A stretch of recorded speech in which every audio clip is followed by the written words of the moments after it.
Hello everyone, this is Adam Steele, Superintendent of Schools for SAU 39 with a few updates for this week. I hope everyone had a good Thanksgiving a couple of weeks ago. We're happy to be back at school and to be done with 2 weeks in a row, a full 5-day weeks with no snow days or delays, so that's a good thing. School start times. We had a forum last night where many people attended, provided a lot of good input. I want to thank the community, both for the decorum and the quality advice and input we were given, but also the respect that was shown in the process. I enjoyed Porter Dodge and his presentation, and that gave me a chance to sit in the audience and answer some questions for those folks watching from home on our Facebook. And so thank you for all of that. Where I was last night going in was I thought we were pretty sure that we're going to be moving school start times back about 35 minutes. That still might happen, but I have to say, hearing everyone's input has really made me want to look at if that's the best solution. Look, the research is pretty clear for secondary kids. We need to get them more sleep and to match their sleeping patterns. So we have to do something for our middle school and high school kids. But what do we do about elementary? I'm just not sure. So we're going to send out a survey and get your input. This is really important for folks, for you to chime in. We're really listening to what you have to say. We want to get this right. We want to do this well. This is not going to be a consensus decision where everyone's thrilled with the result. However, at the end of the day, I want us to make sure that we're doing what's based on research and what's best for kids overall and for the school system in general, while keeping taxpayers in mind and making sure we're not adding extra expenses unnecessarily. So please participate in the survey, give us your input, and we'll move forward on that hopefully later this month. Next, an update on the Clark-Wilkins portables, specifically the Wilkins portables out back that caught fire early in the school year. We finally got word those are going to be repaired. So all the work necessary will be done before next school year starts. I have no intention of moving classes back out into those portables for this school year. We're stable where we are.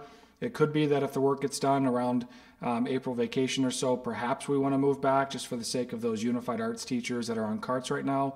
But as of right now, I want folks to know we're going to repair those portables. They will be up to code and they will be safe. And we're going to get that done in time at the latest for the start of next school year. One issue that's come to my attention over these last few months is I've received a number of requests from community members who want their kindergarten age students to enroll early in our kindergarten program. State law says that students who turn 5 by September 30th may enroll in kindergarten. And what happens is there are some students that will turn 5 just after that cutoff, sometime in October or maybe even November. And sometimes parents come and make a request for their child to enter kindergarten early. I met with many people. I've met with some local preschool owners. I've met with our kindergarten staff and our preschool staff and our administrators to try to find out what's been done in our schools in the past and to get a sense for what folks recommend.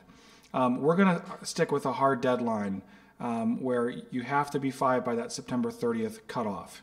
The research seems to indicate that the younger students don't fare as well, maybe not academically, but socially or emotionally, and not necessarily right away in kindergarten, but even down the road in middle school and high school. And so while it's difficult for some parents who are really close to that deadline, there has to be a deadline somewhere, and for right now, my plan is to honor that and to stick with that deadline moving forward. So I just wanted to share that with folks because it's something that's come up a lot in the last month or so and wanted you to understand my thinking about it so you can understand where we're coming from as a school system. A security update regarding Souhegan High School. As folks, you might remember, we had Safe Havens International come into a study for us, and then we've had several appropriations made by our school board and by grants to fund security upgrades for the high school. Just an update on those. Those are well underway and in progress. You might notice the blue panic stations outside, and those will be online soon. You might notice that there are some security cameras in place inside and outside the high school that weren't there before.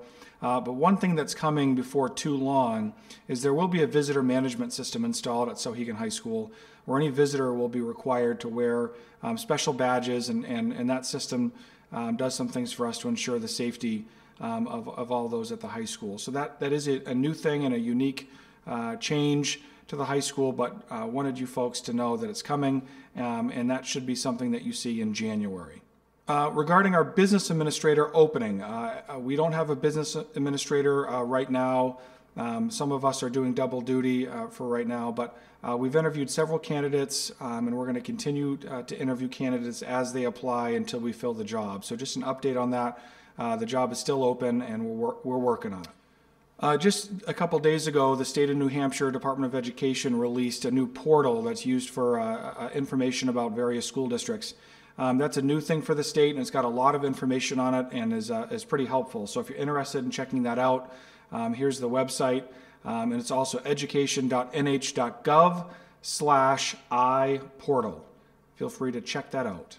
This past Monday, there was a meeting of the Joint Facilities Committee along with the Sauhegan School Board and the Amherst School Board to review the recommendations of the Joint Facilities Committee.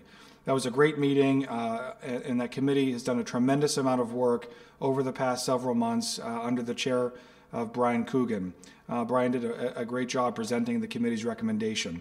Essentially, the committee's recommending that $225,000 be placed on the ballot this March to enable an architect, a site and civil engineer, and a construction company to be hired to help us understand our current facilities and to make preparations for future projects.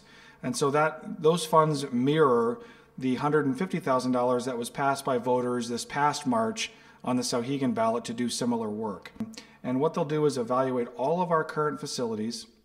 They'll help us understand what options exist for us to make our facilities upgraded, have better air quality, better lighting, better acoustical separation between classrooms, and more energy efficiency, as well as address some of our class size challenges that we see coming down the pike. Those funds will enable us to have options before us that we can then place before voters in the future to make good decisions about our facilities. So more to come on that, but I just want to thank the Joint Facilities Committee for all of their great work in putting this together for us. And then finally, earlier this week, you may have saw on WMUR, there was a sighting of an elf at Mount Vernon Village School earlier this week. So thank you to that elf for visiting us last week. Hope everyone has a great weekend, and look forward to talking to you soon. Take care.